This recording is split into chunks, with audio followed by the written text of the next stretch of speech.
ये रिफ्रैक्शन के बारे में। तो अब तक हम रिफ्लेक्शन देख रहे थे। इसमें क्या हो रहा था, आपके पास एक ओपेक मीडियम था जिसके ऊपर लाइट आकर के स्ट्राइक करती थी और स्ट्राइक करने के बाद वो बाउंस बैक हो जाती थी, रिफ्लेक्ट हो जाती थी सेम मीडियम में। ठीक है, रिफ्रैक्शन में क्या होता है, अगर आपका मीडियम जिसके ऊपर लाइट इंसिडेंट कर रही है वो ट्रांसपेरेंट मीडियम है तो लाइट ट्रांसपेरेंट मीडियम को पास कर सकती है, ये आप जानते हैं। ठीक है, तो जब लाइट एंटर करेगी from the first medium, suppose वो एयर से आकर के ग्लास के अंदर जा रही है। ठीक है, ग्लास आपका मीडियम बीच में आ गया और वो एयर में ट्रेवल कर रही थी। ठीक है, तो जब वो एयर से ग्लास में जाएगी तो उसके पाथ में कुछ डेविएशन आएगा, वो बेंड करेगी। ठीक है, या ग्लास में थी पहले, बाद में एयर में जा रही है ना, तब भी क्या होगा, उसके पाथ में चेंज आएगा। सपोज ऐसे समझो कि ये आपका, इधर आपका एयर है, ये आपका ग्लास है और लाइट रे आपकी इधर से आ रही है ऐसे। तो वैसे क्या होता है, इसका पाथ जो होता है वो एकदम सीधा सीधा ही ऐसे आती, सपोज ऐसे लाइट आ रही है तो ये ऐसे ही आते आते ही इधर तरफ इस पाथ पे चली जाती है, अगर बीच में मीडियम चेंज ना हुआ होता। लेकिन मीडियम चेंज होने की वजह से इसके पाथ में कुछ डेविएशन आ जाता है और ये कुछ अपने पाथ से बेंड हो जाती है। इस फिनोमिना को हम बोलते हैं क्या, रिफ्रैक्शन। ठीक है, तो refraction is the phenomena of bending of light when the medium changes. और लाइट जब कभी भी मीडियम चेंज होता है तो लाइट का जो पाथ होता है वो चेंज हो जाता है ना, और ये जो डेविएशन होता है पाथ में, जो बेंडिंग होती है लाइट की, इसे हम क्या बोलते हैं, इसे हम रिफ्रैक्शन बोलते हैं। ठीक है, अब इसको हम ध्यान से देखेंगे कि ये बेंडिंग क्यों हो रही है, कैसे हो रही है और इसको कैसे हम समझेंगे।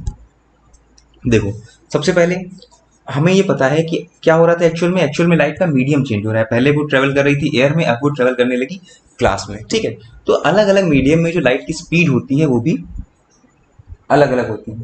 ठीक है, लाइट की स्पीड जो होगी वो अलग अलग मीडियम में अलग अलग होगी। अगर लाइट एयर में ट्रेवल कर रही है तो उसकी स्पीड कुछ और होगी, अगर वो आपकी वाटर में ट्रेवल कर रही है तो उसकी स्पीड कुछ और होगी और ग्लास में उसकी स्पीड कुछ और होगी। ठीक है, तो अलग अलग मीडियम में जो लाइट की स्पीड होती है वो अलग अलग होती है।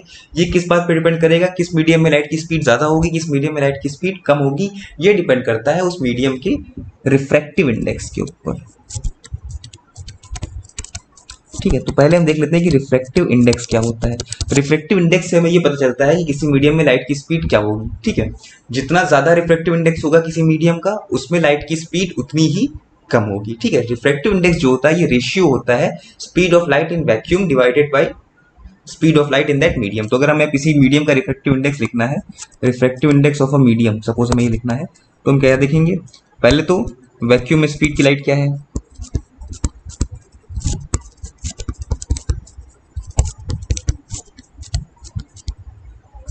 वैक्यूम में स्पीड ऑफ लाइट फिक्स होती है, कितनी होती है, 3 × 10⁸ मीटर पर सेकेंड, तो वो फिक्स है। मीडियम के अंदर अलग अलग मीडियम में अलग अलग होगी, तो speed of light in the medium, ये जो रेशियो होगा आपका, ये होगा उस मीडियम का रिफ्रैक्टिव इंडेक्स। इसको हम लिख सकते हैं n = c/v, जहां पर c क्या है, speed of light in vacuum. c की वैल्यू हमेशा कितनी रहती है, 3 × 10⁸ मीटर पर सेकेंड। अच्छा, जो आपका v होगा ये हमेशा c से छोटा होगा, क्योंकि कोई भी स्पीड जो होगी वो स्पीड ऑफ लाइट से ज्यादा हो नहीं सकती, पॉसिबल ही नहीं है स्पीड ऑफ लाइट से ज्यादा होना। और दूसरी बात, स्पीड ऑफ लाइट सबसे ज्यादा कहां पर है, वैक्यूम में है, तो हमेशा जो c होगा वो आपका v से ज्यादा होगा। इसका मतलब जो आपका n का वैल्यू आएगा ये हमेशा क्या आएगा, ये हमेशा ग्रेटर देन 1 आएगा। तो वैल्यू ऑफ n जो है रिफ्रैक्टिव इंडेक्स की जो वैल्यू होगी वो हमेशा 1 से ज्यादा आएगी। ठीक है, सपोज आपको जैसे बोला जाए कि ग्लास में जो है, ग्लास में स्पीड ऑफ लाइट जो है वो 2 × 10⁸ मीटर पर सेकेंड है। बताओ ग्लास का रिफ्रैक्टिव इंडेक्स कितना है। ठीक है, तो रिफ्रैक्टिव इंडेक्स क्या होगा, हम इसको लिख देंगे, रिफ्रैक्टिव इंडेक्स ऑफ ग्लास क्या होगा, speed of light in vacuum divided by speed of light in glass. Glass में कितनी स्पीड है, 2 × 10⁸, तो ये 3 × 10⁸ डिवाइडेड बाई 2 × 10⁸, क्या बचेगा बोलो, 1.5। रिफ्रैक्टिव इंडेक्स का कोई यूनिट नहीं होता है, क्योंकि देखो इसमें न्यूमिनेटर में भी क्या है, ये भी मीटर पर सेकंड में है, ये भी मीटर पर सेकंड में है, तो ये दोनों आपस में कैंसिल हो जाएंगे, कोई यूनिट नहीं आएगा। ठीक है, जो रेशियो होता है सेम चीज़ों का उसका कोई यूनिट नहीं आता। तो रिफ्रैक्टिव इंडेक्स ग्लास का क्या आ गया, 1.5। ठीक है, सपोज आपसे ऐसे पूछा जाए कि वाटर जो होता है, वाटर का जो रिफ्रैक्टिव इंडेक्स होता है वो होता है 4/3। ठीक है, ये होता है वाटर का रिफ्रैक्टिव इंडेक्स।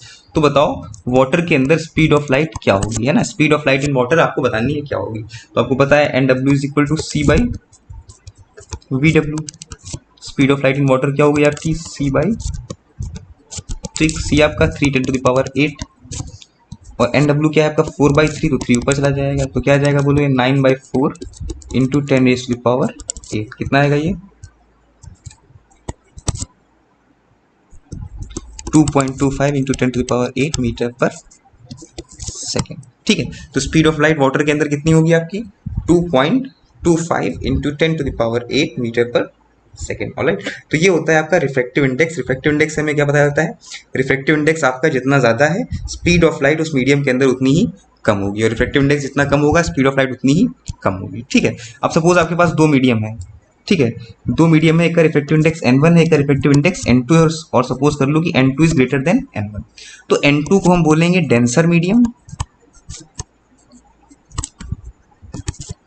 और n1 को हम बोलेंगे रेयर मीडियम।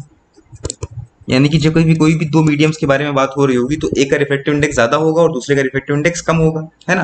तो जिसका ज्यादा होगा उसको हम बोलते हैं डेंसर मीडियम, और जिसका कम होता है उसको हम बोलते हैं रेयर मीडियम।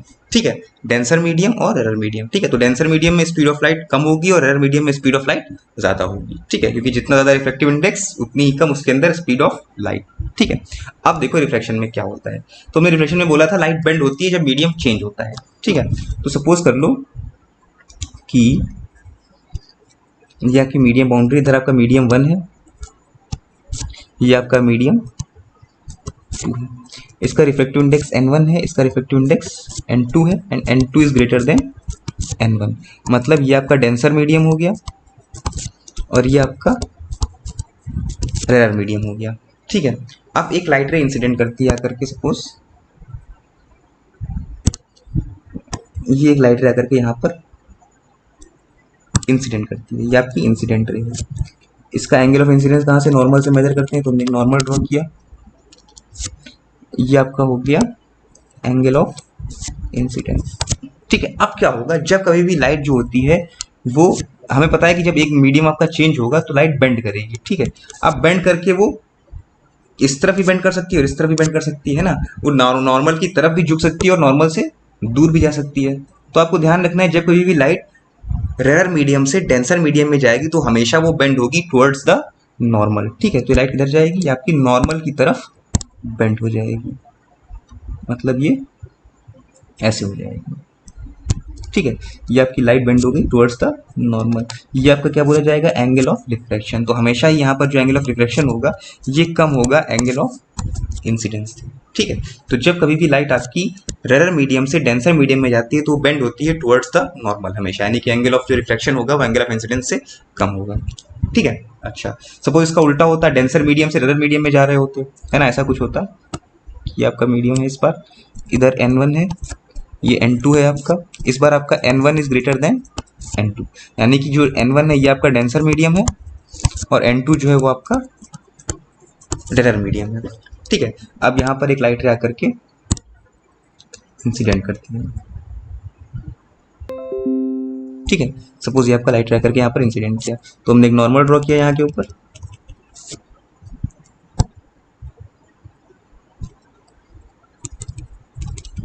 ये हमारा नॉर्मल हो गया।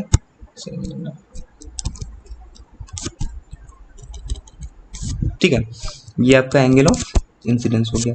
अब ये क्या होगी, ये नॉर्मल से आपकी दूर हट जाएगी। ठीक है, पहले क्या हुआ था, वो नॉर्मल की तरफ बेंड हुई थी, तो इसमें क्या हुआ था, ये आपकी लाइट जा रही थी, इस पाथ को फॉलो करते हुए निकल जाती, लेकिन ये किधर झुक गई, ये नॉर्मल की तरफ बेंड हो गई, है ना। इसका ओरिजिनल पाथ क्या था, ओरिजिनल पाथ इसका ये था ना, लेकिन ये इस पाथ से डेविएट होकर के नॉर्मल की तरफ थोड़ा सा बेंड हो गई, इस पाथ पे आ गई।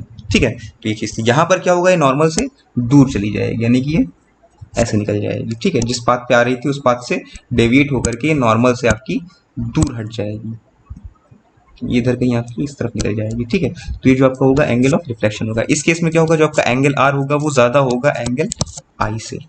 ठीक है, तो यहाँ पर दो चीजें आपने देखी, जब कभी भी लाइट ट्रेवल करती है रेयर मीडियम से डेंसर मीडियम में तो वो टुवर्ड्स द नॉर्मल बेंड करती है, और जब वो डेंसर मीडियम से रेयर मीडियम की तरफ जाती है तो away from the normal bend हो जाती है। ठीक है, इस फिनोमेना को हम क्या बोलते हैं, रिफ्रैक्शन ऑफ लाइट। क्लियर है बात, बहुत अच्छे।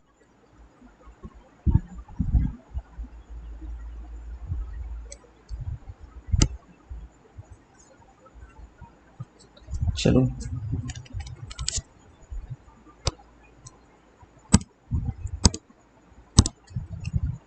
अब हम आगे देखते हैं। इसके बाद हमारा जो आता है वो आता है स्नेल्स लॉ।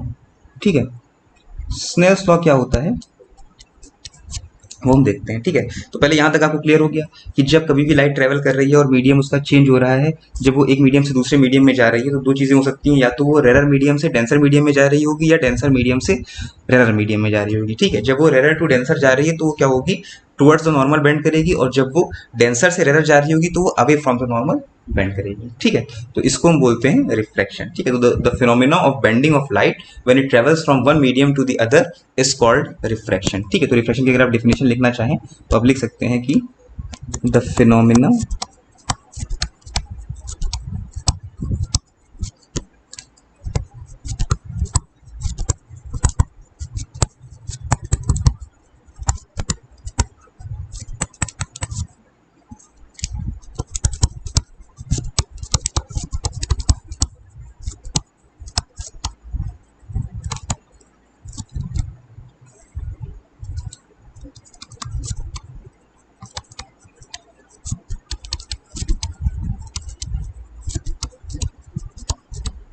ठीक है, ये होता है। क्या बात थी, पहली चीज क्या थी, when light travels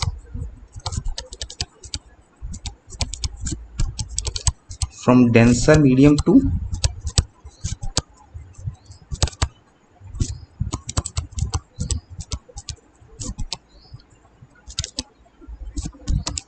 it bends towards the normal।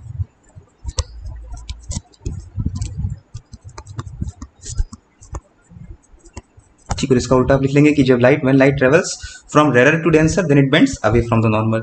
ठीक है, तो ये आपका होता है रिफ्रैक्शन। ठीक है, और रिफ्रैक्टिव इंडेक्स आपने देखा क्या होता है, रिफ्रैक्टिव इंडेक्स क्या होता है, it is the ratio of speed of light in vacuum to the refractive index आपका क्या था, ratio of speed of light in vacuum and speed of light in that medium is called the refractive index, n is equal to c by v। ठीक है बोलो, तो यहाँ तक बात होगी रिफ्रैक्शन की।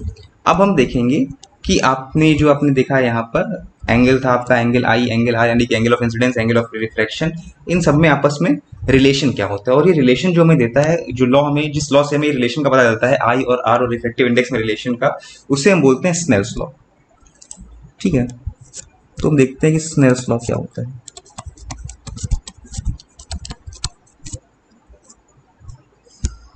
स्नेल्स लॉ क्या है, देखो ये आपका मीडियम 1 है जिसका रिफ्रैक्टिव इंडेक्स n1 है, ये आपका मीडियम 2 है जिसका रिफ्रैक्टिव इंडेक्स n2 है, n2 is greater than n1। ठीक है, एक लाइट रे इंसिडेंट करी यहाँ पर आकर के। ठीक है, ये आपका नॉर्मल हो गया और ये बेंड हो गई टुवर्ड्स द नॉर्मल। क्यों, क्योंकि आपका n2 is greater than n1 है। ठीक है, सपोज ये एंगल आपका I था, ये एंगल आपका R था।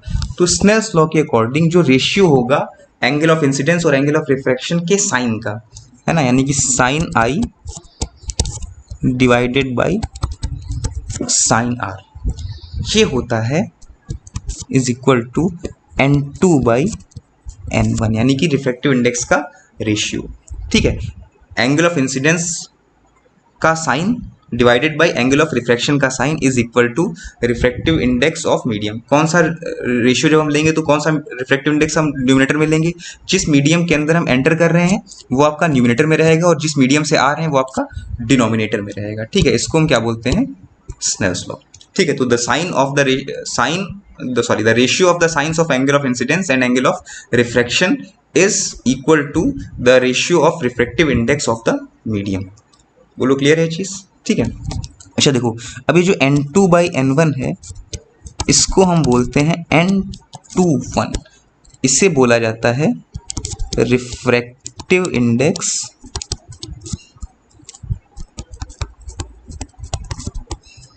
Of medium 2 with respect to medium 1, है ना। देखो n2 जो है वो मीडियम 2 का रिफ्रैक्टिव इंडेक्स है, n1 जो है वो मीडियम 1 का रिफ्रैक्टिव इंडेक्स है ना। लेकिन हमें ये बताना है कि मीडियम 2 का refractive index with respect to medium 1 क्या होगा। ऐसा समझो इसको कि सपोज ऐसा कर लो कि आपका वाटर का रिफ्रैक्टिव इंडेक्स होता है, ये होता है 4/3। ठीक है, और ग्लास का रिफ्रैक्टिव इंडेक्स होता है आपका 3/2। आपको बोला जाए कि ये जो होते हैं इनको हम बोलते हैं एब्सोल्यूट रिफ्रैक्टिव इंडेक्स। से कैसे निकाले जाते हैं? NW आपका निकाला गया होगा C/VW करके, है ना, speed of light in vacuum divided by speed of light in water, और ये आपका NG निकाला हो गया C/VG करके। इनको हम बोलते हैं एब्सोल्यूट रिफ्रैक्टिव इंडेक्स। ठीक है, अब हमें सपोज आपको बोला जाए कि वाटर का विद रिस्पेक्ट टू ग्लास क्या होगा, है ना। सपोज ऐसा था कि यहाँ पर आपका ऐसा समझो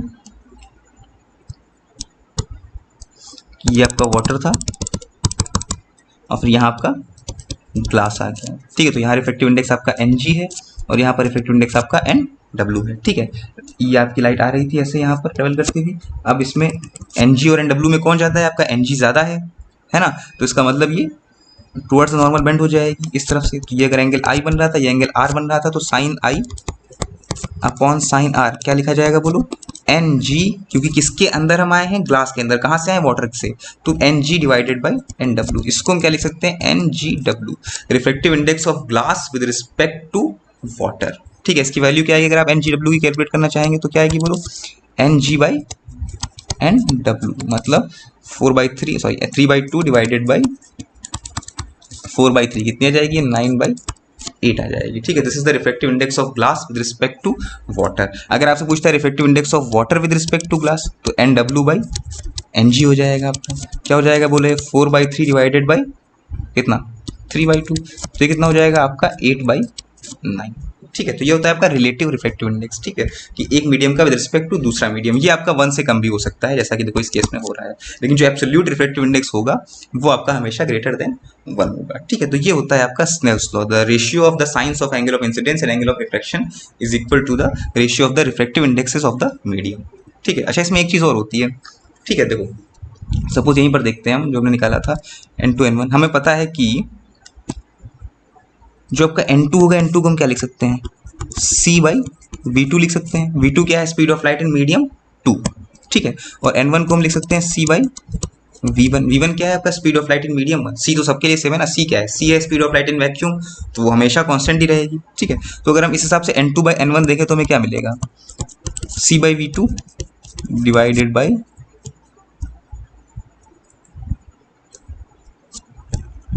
C/V1, ये आपका हो जाएगा V1/V2। इसका मतलब स्नेल्स लॉ को इस तरह से लिख सकते हैं पूरा कि sine I by sine R is equal to N2/N1 is equal to V1/V2। ये आपका है स्नेल्स लॉ। ठीक है, N1 आपका क्या है? रिफ्रैक्टिव इंडेक्स ऑफ मीडियम 1, जिस मीडियम से इंसिडेंट रे आ रही है। ठीक है, N2 क्या है? रिफ्रैक्टिव इंडेक्स ऑफ मीडियम 2, जिस मीडियम में रिफ्लेक्टेड रे आफ्टर रिफ्रैक्शन रे जा रही है वो। V1 क्या है? Speed of light in medium 1, और V2 आपका है speed of light in medium 2, और ये आपका स्नेल्स लॉ है साइन I और साइन R का रेशियो। ठीक है, तो ये आपका था स्नेल्स लॉ। क्लियर है? सपोज जैसे आपसे पूछा जाए कि फॉर एग्जाम्पल ऐसे आपको देते हैं कि एक लाइट रे थी,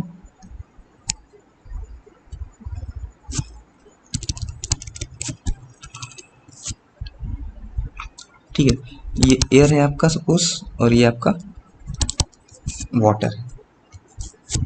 ठीक है, एंगल ऑफ इंसिडेंस सपोज आपका है 30 डिग्री। ठीक है, आपको एंगल ऑफ रिफ्रैक्शन फाइंड करना है। ठीक है, एयर का जो रिफ्रैक्टिव इंडेक्स है वो आपको बोल दिया गया है 1 है, और वाटर का जो रिफ्रैक्टिव इंडेक्स है वो आपको बोल दिया गया है 1 पॉइंट या 4/3 लिख लो, 4/3 है। आपको एंगल ऑफ रिफ्रैक्शन फाइंड करना है। ठीक है, तो हमने क्या बोला कि देखो अब यहाँ पर क्या हो रहा है? एयर है और वाटर है, कौन ज़्यादा है इसमें? एयर का रिफ्रैक्टिव इंडेक्स या वाटर का रिफ्रैक्टिव इंडेक्स? वाटर का ज़्यादा है। NW कितना आएगा? 1.33 आएगा लगभग, है ना। तो इसका मतलब NW is greater than NA, मतलब ये आपका डेंसर मीडियम है, और जब लाइट रे आपकी रेयर मीडियम से डेंसर मीडियम में आती है तो टुवर्ड्स द नॉर्मल बेंड करती है, तो आपका ये आपका एंगल R बनेगा, जो कि आपको फाइंड करना है। ठीक है, तो आपको पता है कि sine I divided by sine R is equal to N2/N1, यानी कि जिस मीडियम के अंदर हमने एंटर किया है उसका रिफ्रैक्टिव इंडेक्स ऊपर। तो किस मीडियम में हमने एंटर किया? हमने वाटर में एंटर किया है, तो वाटर का ऊपर और एयर का नीचे। ठीक है, तो साइन यहाँ पर 30 डिग्री, साइन R, NW आपका क्या है? 4/3, और NA क्या है? 1, तो 4/3/1 होगा ना, जो क्या हो जाएगा? 4/3 हो जाएगा पूरा। ठीक है, साइन 30 की वैल्यू क्या होती है? 1/2, तो हम लिख सकते हैं sine R is equal to 3/4 sine 30 कितना था आपका 1/2, तो कितना आ जाएगा ये 3/8। ठीक है, तो आर की वैल्यू क्या आ जाएगी, आर की वैल्यू आपकी आ जाएगी साइन इनवर्स 3/8। ये आपका आंसर हो जाएगा। बोलो क्लियर है ये चीज। तो इस